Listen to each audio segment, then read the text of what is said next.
இன்னைக்கு நம்ம சுயதொழில் பகுதியில் செம்மரம் வளர்ப்பை பற்றி பார்க்கலாங்க. வீடியோக்குள்ளே போகிறக்கு முன்னாடி நம்ம கார்த்திகேயன் ராஜேந்திரன் சேனலை இதுவரைக்கும் நீங்கள் சப்ஸ்கிரைப் பண்ணலைன்னா மறக்காமல் சப்ஸ்கிரைப் பண்ணிக்கோங்க. அப்படியே பெல் பட்டனையும் கிளிக் பண்ணிக்கோங்க.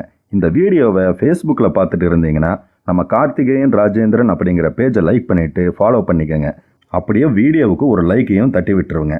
ஒரு சிலருக்கு தேக்கு, சவுக்கு போன்ற மரங்களை வளர்க்குறதுல அதிக ஆர்வம் இருந்தால் கூட அதுக்கான பராமரிப்பு மற்றும் தண்ணீர் தேவையை கருத்தில் வச்சுக்கிட்டு அதை வளர்க்க யோசிப்பாங்க. ஆனால் அதிக தண்ணீர் தேவைப்படாத வறட்சியில் மட்டுமே நன்கு வளரக்கூடிய மரத்தை பற்றிய விவரங்கள் உங்களுக்கு தெரிஞ்சிருக்காது.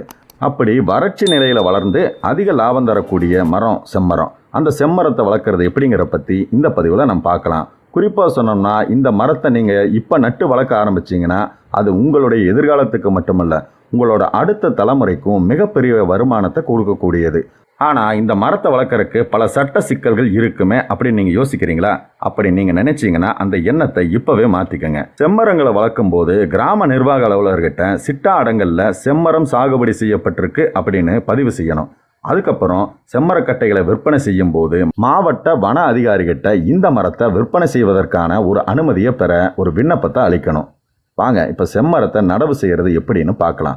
பொதுவாக செம்மரம் செம்புரைக்கல் என்று சொல்லப்படக்கூடிய மண்ணில் வளர்ந்தால் மட்டுமே நல்ல சிவப்பு நிறத்தோட கூடிய செம்மரமாக இருக்கும். இந்த மரத்தை செம்மண், கல் கலந்த மண், செம்மண் கலந்த மண்ணில் வளர்க்கப்படும் போது மட்டுமே நல்ல திடமான கட்டைகள் கிடைக்கும். விவசாயிகள் இந்த மரத்தை நடவு செய்யறதுக்கு முன்னாடி மண் பரிசோதனை செய்யறது நல்லது.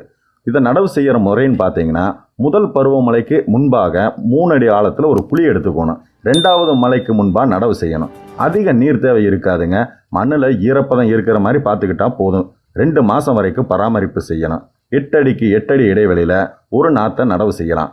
சுமார் 800 நாற்றுகளை ஒரு ஏக்கருக்கு நடவு பண்ணலாம். செம்மர நாற்றுகளை நட்டதுக்கப்புறம் காடுகளை சுற்றி பாதுகாப்பு வேலி அமைக்கணும். இதை நிலப்பரப்பு முழுவாகவும் வளர்க்க விரும்பாதவங்க பரப்பு பயிராக கூட இதை வளர்க்கலாங்க. இதுக்கு பெரிய பராமரிப்பு தேவைப்படாது.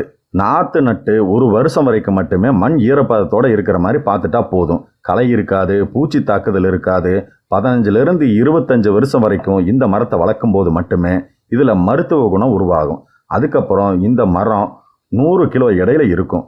1 கிலோ 1000 ரூபா வரைக்கும் விலை போகும். இப்போ ஒரு மரத்துக்கு மட்டுமே 1 லட்சம் ரூபா வரைக்கும் லாபம் பெற முடியும். பின்ன என்ன, அதிக லாபம் தரக்கூடிய செம்மரத்தையும் வளர்த்து பார்ப்போமே.